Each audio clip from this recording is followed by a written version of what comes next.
2 doctor त्यांनी MD doctor पण ठेवले पाहिजेत. इमर्जन्सीला बाबा काय झालं तर पटकन गोट्यावर जावं की बोलवलं तर पटकन त्या गायला इलाज व्हावा असे MD डॉक्टर पण ठेवले पाहिजेत सरकार. हा, शेतकरी पण शेतकऱ्याला गाय देताना फसवतोय. आमच्या गाय तर मी आणली आम्ही व्याधी की 4 सोडवलं मस्टाडीत झालं. हे पहिल्या येताला पण त्या शेतकऱ्यांकडे झालं असणार आहे. त्या शेतकऱ्याच्या घरी त्यांनी पण आम्हाला नीट सांगितलं नाही. घेऊन जा घेऊन जा घेऊन जा. आम्ही पण वेल्यावर आणायला पाहिजे होती पण आम्ही ती आणली आमच्या मुलांनी.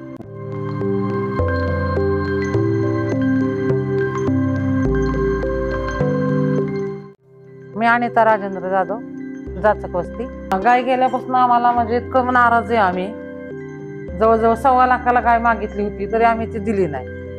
मला घरी दूध चालू 13 लिटर दूध दिले गेल्या येताना तिने, म्हणून ह्या वेळेला आमची काही तिला विकायची इच्छा झाली नाही. पण ती वासरू अडकल्यामुळे ते बाहेर एकतर दुधाच्या धंद्यात परवडतच नाही. खोराकाचे भाव, बार्लीचे रेट हे सगळं देऊन शिल्लक काय थोडंफार राहत नव्हतंच. तरी पण आपलं चला आपल्या रानाला शेणखत होते म्हणून आम्ही हा धंदा चालू ठेवला होता. पण आता ते गाय गेल्यामुळं आम्ही इतकं नाराज आहे की आहे त्या गाया सुद्धा न ठेवायचा विचार आमच्या डोक्यात आहे. गाय ठेवायला नको. आम्ही तर दुधात पाणी अजिबात टाकत नाही, नुसतं आमचं कोरं दूध आम्ही दिले. आता मनाची परिस्थिती गायानं ठेवणे असं आम्ही म्हणजे मनातच आहे, कारण परवडतच नाही ना हा धंदा. 35 लिटर दुधाला रेट दिला तर आम्ही हा धंदा ठेवू. किती वर्ष झालं तुम्ही धंदा करताय? आम्ही हा धंदा माझं लग्न झाल्यापासून करतोय. कमी प्रमाणात होता आमचा, पण आमचा मुलगा जसा जसा आमच्या हाताखाली आला त्यावेळेस मग आम्ही ठरवलं. आता आम्ही जवळजवळ 10 वर्ष झाली गाया वाढवल्यात. पण मध्ये साधारण मध्ये जरा रेट चांगला असल्यामुळे आम्हाला थोड्या वर्ष धंदा परवडला, पैसे शिल्लक राहत होते. त्याच्यानंतर भाव उतरल्यामुळं आम्हाला हा धंदाच परवडला नाही. आणि ते गोळी पेंड तर रेट भरपूर आहेत, ते पण भरपूर टाकल्याशिवाय दूध निघत नाही. त्याच्यामुळे आता ते गाया पण गेल्या आणि दुधाच्या धंद्यात परवडतच नाही. त्याच्यामुळे आम्ही हा धंदा आता बंद करण्याचं ठरवले. सरकारने 35 ते 37 रुपये तरी भाव आम्हाला हमी भाव दिला पाहिजे.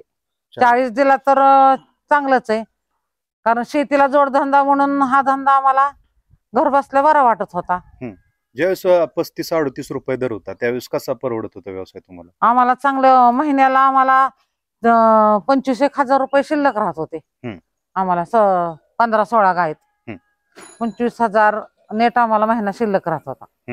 आमचं खाजगी घरचीच आहे तरी तो पण खर्च पकडून आम्हाला 25-1 हजार रुपये शिल्लक राहत होते. समाधानी होतं त्यावेळेस? समाधानी होतो. हो. आज काय परिस्थिती आहे? आज काय नाही, धंदा म्हणजे परवडतच नाही. परवडत नाही, पदर पैसे घालावे लागतात आम्हाला. पदर स्वतःचे पैसे टाकावे लागतात ह्या धंद्यात.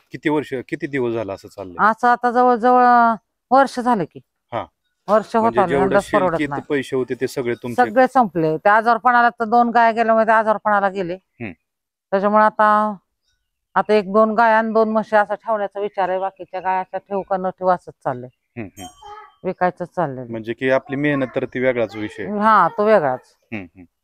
आता बघा ना तुम्ही, पाण्याच्या बाटलीला 20-21 रुपये रेट आहे, दुधाच्या ह्याला 27 रुपये. कसं शक्य आहे ते दूध काढायला 1 लिटर दूध काढायला त्या मग 1 लिटरला खर्च किती येतोय हा विचार करतच नाही ना. हा विचार सरकारने केला पाहिजे. 1 लिटर दुधाला खर्च किती येतोय त्याप्रमाणे पैसे दिले पाहिजेत ना आम्हाला. भेसळ का, आम्ही तर दूध इथनं चांगलं देतो. आता मग तिकडं दुधात पाणी नक्की टाकतच असतील. पावडरचं पण दूध कसलं ते तयार करतात काय, त्याच्यामुळे आम्हाला रेट कमी बसतोय. एवढं कष्ट करून आमचा काय उपयोगच नाही. प्रत्येक ठिकाणी सरकारने लक्ष घातलं पाहिजे ना.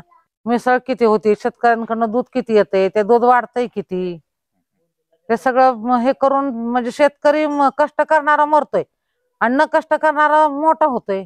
ते नकली दूध जे तयार करतात, पावडरचं म्हणा, युरिया कोणी टाकते, कोणी काय तेल टाकते, कोणी काय ते टाकून जे आपण दूध विकतो, जे प्रत्येकाच्या घरात दूध जाते शहरात, त्या लहान बाळांवर म्हणा किंवा म्हाताऱ्या माणसांवर, आजारी माणूस जे दूध पिते त्यांच्यावर किती वाईट परिणाम होतोय.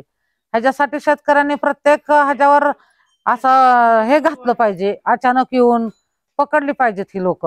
मग शेतकऱ्याला पकडा, दूध संघाला पकडा किंवा आमच्याकडनं जे दूध नेते त्यांना पकडा. हे असं गपचूप केलं पाहिजे ना, तर आम्हाला कुठंतरी 2-4 रुपये जास्त मिळतील. तुम्ही दूध आमच्याकडनं स्वस्तात नेतात, जो विकत घेतोय शहरात त्यांना सुद्धा दूध महागच देताय. मग मध्येच पैसे जर मिळतात ना मधल्याच लोकांना, ते सगळं त्याला प्रमाण बसवलं पाहिजे ना. शेतकऱ्यालाही परवडलं पाहिजे, घेणाऱ्यालाही परवडलं पाहिजे, इथनं नेणाऱ्यालाही. पण तसं पाहिजे ना, नुसताच मधलाच मोठा होतोय ना आम्ही मरतोय, असं व्हायला नकोय ना. किती दिवस सहन करायचं. मारवाडी लोक विचार करतात, मारवाडी ब्राह्मण लोक लगेच विचार करून आपल्याला हा बिझनेस परवडतोय का नाही तर हा लगेच बंद करतात. पण आम्हाला शेती जवळ असल्यामुळे आम्हाला हा धंदा बरा वाटत होता, म्हणून आम्ही हे चालू ठेवला होता. पण आता आमचं ते आम्हाला चालू ठेवणं म्हणजे नकोच वाटते, आता परवडतच नाही आम्हाला. पण आमच्या इथं गोठा आहे त्यांचं पण तसंच आहे, नवीलाज म्हणून धंदा करते. बारीक जर विचार केला सगळं लिहून ठेवलं तर काही धंद्यात परवडत नाहीये. गाय किती दूध देते, गायला सांभाळतात कसे, ह्याचा काहीच उपयोग नाही. त्याच्या मागे कष्ट किती आहे. हो, आता आमचा एवढा मोठा गोठा, माझ्याकडे जवळजवळ किती 17-18 गाया होत्या. पण काय आमच्या तर 4 गाय अशाच गेल्या. तो खर्च देतोय का शेतकऱ्याला? त्या दुधाचे रेट कमी, गाय मरते, त्याच्या औषध गोळ्या, ते तर आम्ही म्हणजे ह्याच्यातच धरत नाही ना. आता 2 लाखाला घर बुडलं आमचं, त्याच्यामुळे आम्ही इतकं नाराज आहे ना. म्हणजे कसे पैसे शिल्लक राहणार सांगा ना तुम्ही. 2 लाख एक तर दुधात शिल्लक राहतच नाही, त्या 2 लाखाला घर बुडलं तर आता आम्ही करणार काय? शेतकरी पण शेतकऱ्याला गाय देताना फसवतोय. आमच्या गाय तर मी आणलेली, आम्ही व्याली की 4 सोडायला मस्ताडीत झालं. हे पहिल्या येताला पण त्या शेतकऱ्यांकडे झालं असणार आहे, त्या शेतकऱ्याच्या घरी. त्यांनी पण आम्हाला नीट सांगितलं नाही, घेऊन जा घेऊन जा घेऊन जा. आम्ही पण वेल्यावर आणायला पाहिजे होती, पण आम्ही ती आणली आमच्या मुलांनी. आमच्या काही ते एवढं डोक्यात आलं नाही. पण त्या आली की लगेच 4 सोडायला दगडीच झाली एकदम. ते गाय खालीच बसली. म्हणजे औषध उपचार करून सुद्धा गाय उपयोग झाला नाही.